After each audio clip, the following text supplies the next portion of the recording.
या विभागातले जिल्हा परिषदेचे उमेदवार श्रीयुत विक्रम पाटील, पंचायत समितीचे उमेदवार श्रीयुत दिनेश कुमार आणि दुसऱ्या पंचायत समितीचे उमेदवार सौ जयश्री पाटील या तिन्ही शिवसेना पक्षाच्या उमेदवारांच्या निवडणूक प्रचारासाठी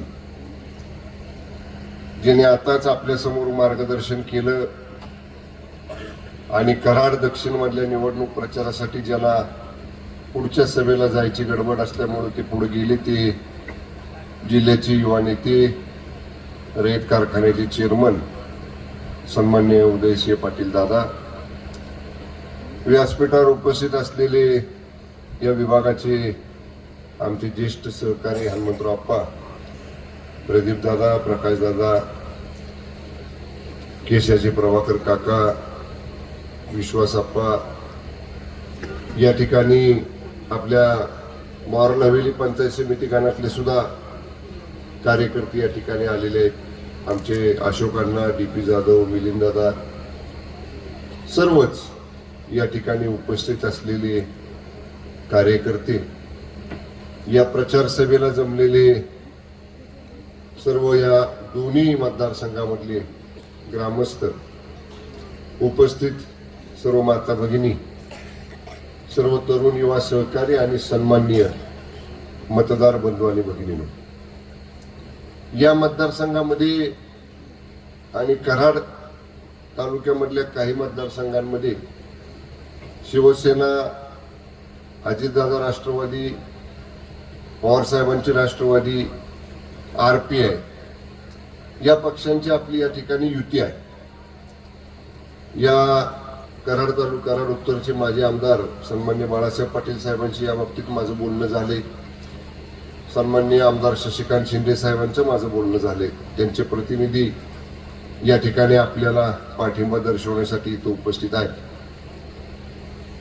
हा विभाग 2009 साली पाटण विधानसभा मतदारसंघाला जोडला गेला आणि सगळ्यांनी पाहिलं, प्रदीप दादांना मगाशी उल्लेख केला की ही वस्तुस्थिती आहे. 2004 साली आम्ही जेव्हा प्रचार करत होतो पाटण तालुक्यामध्ये, तेव्हा भाषणात आम्ही देहवाडी भागात गेलो, मंदुळकोळे भागात गेलो की आम्ही सांगायचो गोड्यापर्यंत बघा, जो भाग दक्षिण कराडमध्ये आहे, कारण त्यावेळी आमचा एक कुंभारगाव काळगाव जिल्हा परिषद मतदारसंघ कराड दक्षिणला जोडला होता. तिकडचे रस्ते बघा, काळगावच्या डोंगरावरच्या मस्करवाडी असू द्या, येळेवाडी असू द्या, चव्हाणवाडी, धामणीची असू द्या, पठारावल्या डोंगरातल्या वाड्यांवरती म्हणलं डांबरी रस्ते गेले. आणि इकडं मंदरुळमध्ये आलो आपण, पश्चिमेच्या बाजूला पाटण तालुक्यामध्ये आमचा मुख्य सळव्यापर्यंत जाणारा रस्ता आणि पलीकडे जिंतीपर्यंत जाणारा रस्ता सुद्धा डांबरी नव्हता. हे उदाहरण आम्ही द्यायचो, कारण या दक्षिण विधानसभा मतदारसंघामध्ये स्वर्गीय आमदार विलासराव पाटील काकांनी लोकांना विकास कामांची भूक लावली होती. आणि अनेक वेळा कार्यकर्ते सांगतात, आम्हाला निवेदन घेऊन कधी काकांकडे जावं लागलं नाही. म्हणजे काकांच्या स्मरणामध्ये असायचं, कुठल्या गावातल्या कुठल्या वाडीत रस्ता द्यायचाय, कुठं नळ योजना द्यायची, कुठं शाळा द्यायची, कुठं समाज मंदिर द्यायचंय, कुठं डोंगर पठारावरल्या किंवा कुठल्या गावांमध्ये आरोग्याची सुविधा उभा करायची आहे. या सगळ्या गोष्टी हे स्वतःहून असं नेतृत्व होतं की स्वतःहून ती कामं त्या गावांना ते देत होते. त्याच्यामुळे दक्षिण कराड विधानसभा मतदारसंघ सुजलाम सुफलाम विकास कामांच्या बाबतीत परिपूर्ण होता. जेव्हा 2009ला तांबे मतदारसंघ पाटण विधानसभेला जोडला गेला, पण दुर्दैवानं 2009 मध्ये माझा पराभव झाला. 580 मतांना मी पडलो, मी येऊ शकलो नाही निवडून. आणि तेवढी 5 वर्ष या विभागाला थोडस विकासाच्या कामाच्या बाबतीत थोड्या अडचणींना सामोरं जावं लागलं. पण नंतरच्या काळात मी 2014ला निवडून आलो, 19ला आलो, 24ला आलो. आणि आपण सगळ्यांनी पाहिलं, मी नेहमी सांगतो, स्वर्गीय विलासराव पाटील काकांच्या एवढं नाही, पण त्या प्रमाणात या विभागात विकासाची कामं गावागावामध्ये निश्चितपणे पूर्ण करण्याचा प्रयत्न या मतदारसंघाचा आमदार, मंत्री, जिल्ह्याचा पालकमंत्री म्हणून करण्याचा निश्चितपणे मी प्रयत्न केला. या ठिकाणी प्रदीप दादा इथं आहेत, जिल्हा परिषदचे सदस्य होते. मी पालकमंत्री झालो 2022ला आणि मला वाटतं त्याच्यानंतर वर्षभरात दादा बॉडीची मुदत संपली, बरोबर का? आणि सगळा जिल्हा नियोजन समिती तर पालकमंत्री म्हणून अधिकार माझ्याकडे होतात, पण जिल्हा परिषदेतलं सुद्धा निधीचं वितरण हे त्यावेळी जिल्ह्यावर पालकमंत्र्याची सगळी पालकमंत्र्याच्या मान्यतेनं करायला लागत असल्यामुळे माझ्याकडे असायचं. प्रदीप पाटील असतील, आमचा विजय पवार असेल, सुगरा भाभी असतील, हे सदस्य नसताना सुद्धा ह्यांना जिल्हा परिषदचा निधी दिला. दादा दिला का नाही ते बघा. सदस्य नसताना सुद्धा जिल्हा नियोजनचा दिला, जिल्हा परिषदेचा दिला. मी कधी असं बघितलं नाही. शेवटी ते पण सदस्य होते, इतर लोक पण सदस्य होते. आपल्या मतदारसंघातल्या विभागातल्या लोकांना विकासाची कामं करण्यासाठी यंत्रणा हवी आहे आणि या पदाधिकाऱ्यांच्या माध्यमातून तो निधी गावागावामध्ये देण्याचं काम या ठिकाणी आपण केलं. मी केलेली कामं वाचायचा किंवा पाळा वाचायची ही वेळ नाही. ही वेळ आहे धनशक्ती विरुद्ध जनशक्तीची निवडणूक लढायची. आज थोडस उदयरावनी मगाशी उल्लेख केला की आम्ही राज्यामध्ये सत्तेत आहे, बरोबर आहे.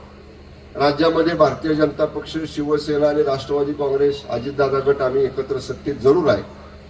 पण निवडणुकीचं चित्र बघितलं जिल्हा परिषद पंचायत समितीच्या, तर भारतीय जनता पक्ष एका बाजूला आहे आणि मग शिवसेना, दोन्ही राष्ट्रवादी एका बाजूला आहे.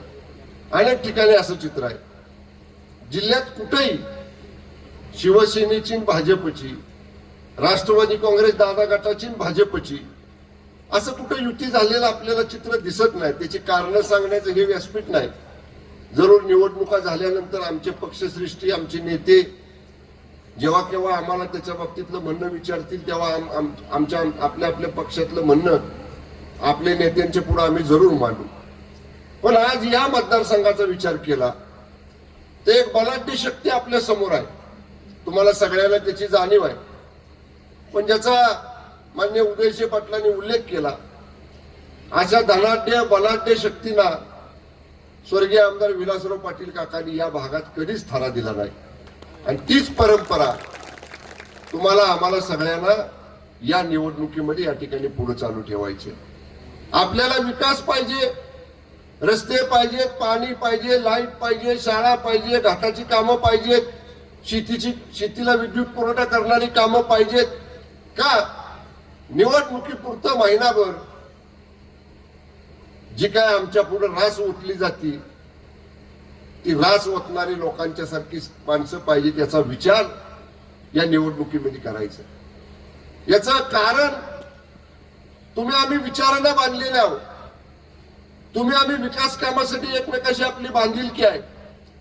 पण जी लोक धनशक्तीचा वापर करून निवडणुका ताब्यात घेण्याचा प्रयत्न करतात आणि चुकून अशा कोणाकडे जर निवडणूक झाल्यावर एखादा माणूस काम घेऊन गेला तर समोरनं उत्तर मिळतं, तुझा निवडणुकीपुरताचा व्यवहार हिशोब त्यावेळी पूर्ण झालेला आहे, आता पुढची निवडणूक आल्यावर काय वाढवून मागायचं असेल ते माग, त्या टायमाला बघू, आता बाकी काय मला सांगायचं नाही. हे पाहिजे का 5 वर्ष दिवस रात्र 24/7 लोकांच्या अडचणीला, सुखाला, दुखाला धावून जाणारी, लोकांना हवं नवं ते विकासाचं काम देणारी अशी नेतृत्व आपल्याला पाहिजे आहे. याचा विचार करण्याची या तांबे सुपणे मतदारसंघातली ही जिल्हा परिषद पंचायत समितीची निवडणूक आहे. आपले उमेदवार बघा, आमचे विक्रमकडे बघा, दिनेशकडे बघा, जयश्रीताईचा पती आमच्या अमितकडे बघा. ही साध्या कुटुंबातली माणसं आहेत. ह्याला कुठली मोठी परंपरा नाही. त्यांच्या पाठीमागं काय फार मोठं डबुलं कोणाचं अशातला भाग नाही. पण लोकांच्यात बसणं उठणारी, लोकांच्या सुखदुःखाला जाणारी, लोकांच्या अडीअडचणी सोडवणारी अशी ही सामान्य कुटुंबातली माणसं आज निवडणुकीमध्ये तुमचा आशीर्वाद घेण्यासाठी तुमच्या समोर आलेली आहे. की किती लहान असू द्यात, त्यांच्याकडे पैसा नसू द्यात, पण मी विश्वासाने या मतदारसंघाचा आमदार म्हणून सांगतो, या तिघांच्याही पाठीमागं या मतदारसंघाच्या आमदाराची, जिल्ह्याच्या पालकमंत्र्याची 100% ताकद या ठिकाणी उभा आहे. त्यामुळे बाकी कशाची त्यांना या ठिकाणी चिंता करण्याचे कारण नाही. विकास कामांच्या बाबतीत निश्चितपणे आजपर्यंत या भागाला मी झुकतं माप दिलेलंच आहे. बोळेवाडीच्या इरिगेशनला पाणी, लाईट कनेक्शन द्यायचं वर्षभर वर खाली चाललो होतं. एकदाच सांगितलं अधिकाऱ्यांना, आता सांगतोय ते फायनलचं, परत सांगणार नाही. कामच चालू केलं, बरोबर आहे का? त्याच्या आधी नंबर मारला आप्पांनी, तुमचं झालं. हे काम करण्याची पद्धत अशी पाहिजे, नाही तर बघतो करतो अधिकारी सांगतील तसा अधिकाऱ्याच्या तालावर डोलणारा आमदार ह्या मतदारसंघाचा नाही. आपल्याला किती अडचण, घाटाची कामं केली दादा, आपण किती घाट बांधले. मागं पुराचं पाणी आलं, 3 का 4 घाट बांधले, 4 घाट बांधले आपण. तिकडं कमी झाले, पाणी तिकडनं येतंय सगळं आमच्याकडनं दादा. पण मी म्हणलं ह्या भागाची थोडी जास्त गरज आहे, त्यामुळे इकडं आपण जास्त घाटांची कामं केली. कुठलाही रस्ता असा नाही की त्या रस्त्याला निधी आपण दिलेला नाही. पुलांची कामं केली, लाईटची कामं केली, शाळेंची कामं केली. आणि मला एवढंच आपल्याला सांगायचंय की जी परंपरा, विकास कामांच्या मागे उभं राहण्याची परंपरा या मतदारसंघाची आहे, की सुद्धा तीच परंपरा या सुद्धा जिल्हा परिषद पंचायत समितीच्या निवडणुकीमध्ये आपल्याला कायम ठेवायची आहे. मी आपल्याला विश्वास देईन, तालुक्याचा आमदार, राज्याचा मंत्री, जिल्ह्याचा पालकमंत्री म्हणून जसं स्वर्गीय आमदार विलासराव पाटील काकांचं या भागाकडे विशेष लक्ष होतं, मी आजपर्यंत 2009 सालापासून विशेष लक्ष देण्याचा प्रयत्न केलाच, अजून देखील इथून पुढच्या काळात तसाच प्रयत्न निश्चितपणे माझ्याकडनं केला जाईल एवढा विश्वास व्यक्त करतो. ही निवडणूक उमेदवार निवडताना माझ्या समोर आणि मान्य उदयरावांच्या समोर अनेक प्रश्न उभा होते. त्या गोष्टीचा तुमच्या सगळ्यांच्या समोर मला उल्लेख केला पाहिजे. म्हणजे एकापेक्षा एक तालेवार उमेदवार इच्छुक होते, पण शेवटी एकाला उमेदवारी मिळते, बाकीच्याला थांबावं लागतं. पण मी एवढंच सांगेन, विशेषतः प्रकाशदादांबद्दल, प्रदीपदादाबद्दल, सचिनबद्दल, ह्या मुलांनी, ह्या सगळ्यांनी, उदयसिंह पाटलांनी, शंभूराज देसाईंनी निर्णय घेतलाय म्हटल्यानंतर क्षणाचाही विलंब न लावता तो आनंदाने निर्णय स्वीकारला आणि ज्याला उमेदवारी दिली त्या उमेदवाराच्या पाठीमागे हे सगळेजण उभा राहिले. यांचं सुद्धा या पार्टीच्या वतीनं, माझ्या वतीनं मनापासून या तिघांचंही मी या ठिकाणी आभार मानतो. त्याला एवढाच शब्द देतो, तुम्ही पदावर जरी नसला जिल्हा परिषदेच्या, तरी जिल्हा परिषदेच्या सदस्याला जशा जशा पद्धतीनं कामं करण्याचा अधिकार राहील. किमान माझ्या मतदारसंघात आमदार म्हणून जेवढा माझ्याकडे अधिकार आहे त्याच्यातला तेवढाच अधिकार तुम्हाला देखील निश्चितपणे इथून पुढच्या काळात विकास कामं करण्यासाठी दिला जाईल, एवढा विश्वास या निमित्ताने व्यक्त करतो. मी आपल्याला सांगेन की बिलकुल कुणी कशाची, समोर काय चाललंय, समोर काय लोक करतायत याचा विचार करण्याची बिलकुल गरज नाही. आपलं काम पुढं करायचं काम आणि आपण लोकांना दिलेलं आश्वासन, लोकांना दिलेला शब्द प्रामाणिक, सचोटीनं, निष्ठेनं करण्याचं काम, याच पद्धतीनं आपल्याला पुढे जायचंय. आज जर पाहिलं ह्या मतदारसंघात मी इकडं आहे, उदयसिंह पाटील उंडाळकर दादा इकडे आहेत, बाळासाहेब पाटील साहेबांची ताकद आपल्या बरोबर आहे. म्हणजे जवळजवळ ज्यांचं प्राबल्य या भागावरती एखादा दुसरा अपवाद सोडला तर बाकी सगळी माणसं एका बाजूला आहेत. आणि त्या सगळ्यांनी जाहीरपणानं आपल्या सगळ्या उमेदवारांना या ठिकाणी पाठिंबा दिलेला आहे. त्यामुळे मला विश्वास आहे कुठंही या ठिकाणी कसली अडचण निर्माण होणार नाही. फक्त उमेदवारांनी, आपण सगळ्या कार्यकर्त्यांनी प्रत्येक मतदारापर्यंत पोहोचा, आपलं चिन्ह मतदारापर्यंत पोहोचवा आणि या तांबवे जिल्हा परिषद मतदारसंघात इथून पुढच्या काळामध्ये आतापर्यंत जसा विकास झाला त्यापेक्षा अधिक विकास इथून पुढच्या काळामध्ये सुद्धा या ठिकाणी केला जाईल, एवढी ग्वाही आपल्याला देतो. स्वर्गीय आमदार विलासराव पाटील काकांचा मगाचपासून आपण 2-3 वेळा उल्लेख केला. या ठिकाणी मला आवर्जून सांगायचे आप्पा, कराड तालुक्यामध्ये तुम्ही कारखान्यावरती काकांचा पुतळा उभा केला, तुम्ही कोयना बँकेमध्ये काकांचा पुतळा उभा केला, पण तांबवे भागाचं विशेष लक्ष आणि तांबवे भागावर विशेष लक्ष हे स्वर्गीय काकांचं नेहमी राहिलेलं आहे. मी एवढंच आपल्याला सांगतो, कराडपासून आपल्या तांबवे सुपणे भागामध्ये येताना या रस्ते हायवेच्या बाजूला मोठी मोठी 2-3 गावं आहेत, साकुर्डे असेल, सुपणे असेल, कुठल्याही गावामध्ये आपण या ठिकाणी निश्चितपणे एखादी चांगली जागा निर्माण करण्याचा प्रयत्न करू. आणि काका सृष्टी, जसं शिवसृष्टी असते की ज्या ठिकाणी आपण त्यांनी केलेल्या कार्याचं एक लोकांना माहिती व्हावं अशा पद्धतीचं दालन उभं करतो, तसं स्वर्गीय काकांची एक काका सृष्टी या भागामध्ये 1 वर्षाच्या आत निश्चितपणाने आपण उभं करू, एवढा विश्वास या सभेच्या निमित्तानं आपल्याला देतो.